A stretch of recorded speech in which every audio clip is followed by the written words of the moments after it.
Welcome to today's Telangana News Channel for today's crime news.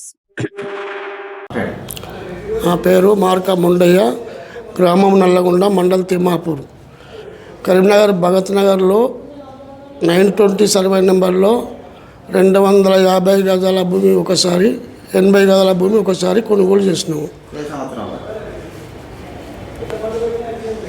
2013లో 80 గజాలది మొన్న చేసినాం 2 సంవత్సరాల కింద. దీని గురించి మేము వ్యవసాయ భూమి అమ్మి చాలా కష్టపడి కొనుగోలు చేసినాము. ఆ భూమిని కబ్జా చేయాలని కొందరు గ్యాంగు భూతం సారంగపాణి, కాడే రాజు, కాడే మహేష్ లక్ష్మణ్ అంటారు. ఇంకా వాళ్ళకు తోడు భువనగిరి మల్లయ్య అంటే ఆయన కూడా ఉండే, ఆయన ఎన్నుకుంటే నడిపిస్తాడు. దీన్ని కబ్జా చేయడానికి దొంగ డాక్యుమెంట్లు పుట్టించి, దొంగ కాగితాలు పుట్టించి భయభ్రాంతాలు చేస్తూ ఉన్నారు. ఈ పేపర్లు పట్టుకొని మేము చట్టాన్ని, పోలీసులను సంప్రదిస్తే మాకు న్యాయం చేసిండ్రు. వాస్తవానికి చేస్తే వాళ్ళు ఇంక ఏదో పుట్టించి అక్కడ భూమి కాడ మొన్న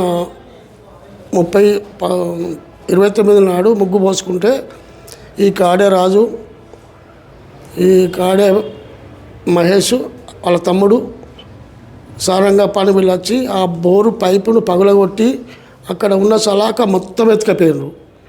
అక్కడ ఉన్న నైట్ వచ్చి దౌర్జన్యం చేస్తారు. మేము నల్లగొండ నుండి రాలేకపోతున్నాం కాబట్టి నైట్ వచ్చి దౌర్జన్యం చేసి మాకెరక లేదు అంటారు. లేకపోతే లాస్ట్కు ఎవరితోటనో సెటిల్మెంట్ చేసుకుందామని భయపట్టిస్తారు. లేకపోతే ఏవో చేస్తామంటారు. బిల్డింగ్ అయినా కానీ కూలగొడతామని చెప్తారు. చాలా మాకు ఇబ్బంది అనిపించి మొన్న ఇవన్నీ దవసం చేస్తే 1 టౌన్ పోలీస్ స్టేషన్కి పోయినాం.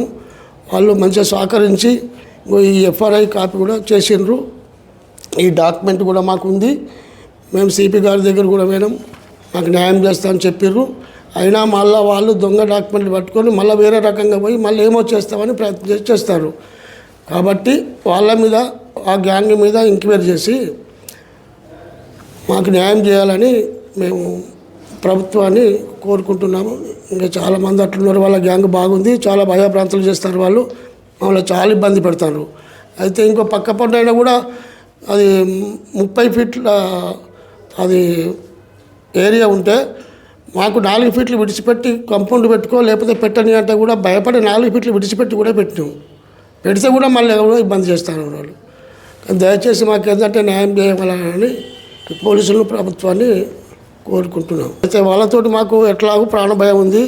వాళ్ళు ఏమో చేస్తామని చెప్తారు, బెదిరిస్తామన్నారు. వాళ్ళకి ఏమైనా మాకేమైనా జరిగితే వాళ్ళదే బాధ్యత అనేది ఈ ప్రభుత్వం కానీ పోలీసు కానీ కొద్దిగా వాళ్ళని న్యాయం చేసి ఇది ఎంక్వైరీ పెట్టవలసిందిగా మేము కోరుకుంటున్నాం.